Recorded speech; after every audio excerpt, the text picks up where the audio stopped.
आखिर हनी सिंह के स्पॉटिफाई पर दूसरे आर्टिस्ट के कंपैरिजन में कितने व्यूज ज्यादा हैं? हनी सिंह का कमबैक हुआ कैसे? आज हम बात करेंगे ऐसे व्यक्ति की जिसने सबसे पहले इंडिया में हिप हॉप को लाने की शुरुआत की। हाँ, हम बात कर रहे हैं म्यूजिक इंडस्ट्री के सबसे बड़े आर्टिस्ट हनी सिंह के बारे में। तो चलिए हर बार की तरह थोड़ा डीप से शुरू करते हैं। हृदय सिंह, जिनको आज हनी सिंह या योयो हनी सिंह के नाम से जाना जाता है, उनका जन्म 15 मार्च 1983 को पंजाब के होशियारपुर में हुआ था। हनी सिंह की रुचि संगीत में बचपन से ही रही है और उनके परिवार ने उन्हें संगीत में रुचि रखने के लिए प्रोत्साहित भी किया। उन्होंने अपनी स्कूली शिक्षा तो स्थानीय स्कूलों से ही प्राप्त की, लेकिन हनी सिंह ने अपनी उच्च शिक्षा दिल्ली विश्वविद्यालय के एक कॉलेज से की। वे संगीत में रुचि रखने के कारण आगे की पढ़ाई के लिए उन्होंने संगीत में बैचलर डिग्री प्राप्त की। इसके बाद उन्होंने ऑडियो इंजीनियरिंग में भी पढ़ाई की, जिससे उन्हें संगीत उत्पादन और रचना में विशेष ज्ञान मिला। उनकी इस शिक्षा ने उन्हें रैपर, गायक और म्यूजिक कंपोजर बनने में बहुत मदद की। अब बात आती है हनी सिंह के प्रसिद्धि के दौर की।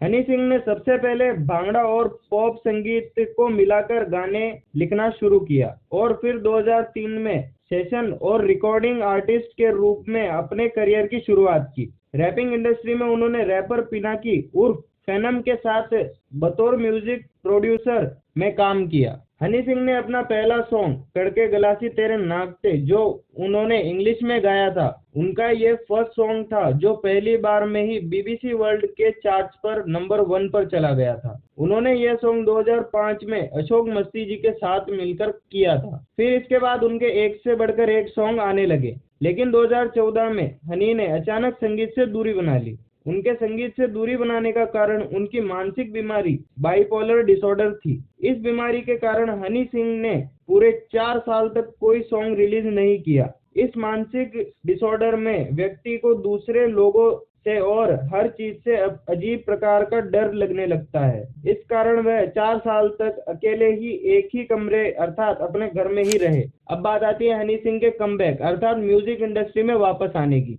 हनी सिंह का कमबैक 2018 में मकना सॉन्ग के साथ हुआ, जो टी सीरीज यूट्यूब चैनल पर अपलोड हुआ। उनके मकना सॉन्ग पर 384 मिलियन से भी अधिक व्यूज आए हैं। उनके कमबैक होने के बाद उन्होंने मिलियनेयर, पायल, शॉपिंग लिस्ट जैसे एक से बढ़कर एक सॉन्ग अपलोड किए और इन सारी कठिनाइयों का सामना करने के बाद आज हनी सिंह एक बार फिर से भारतीय संगीत उद्योग में एक महत्वपूर्ण नाम है। अब जरा सी नजर हनी सिंह के वैवाहिक जीवन पर भी डाल देते हैं। हनी सिंह की शादी 2011 में शालिनी तलवार के साथ हुई थी। यह शादी एक निजी समारोह में हुई थी, जिसमें केवल उनके करीबी दोस्त और परिवार के सदस्य ही शामिल हुए थे।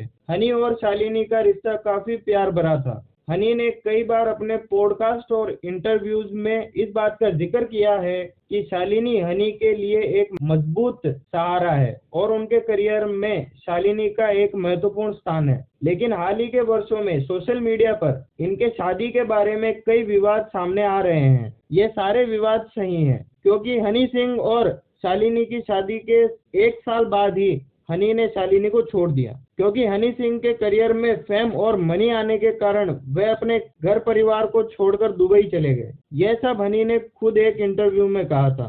अब हनी सिंह दुबई से इंडिया केवल 2 दिन आते हैं, एक अपने मम्मी के बर्थडे के दिन और दूसरा अपने पापा के बर्थडे के दिन। तो उम्मीद है आपको ये वीडियो पसंद आया होगा। अगर आपको कोई भी डाउट है तो कमेंट बॉक्स में जाके कमेंट कीजिए। मिलते हैं आपसे किसी न्यू टॉपिक पर। Thanks for watching.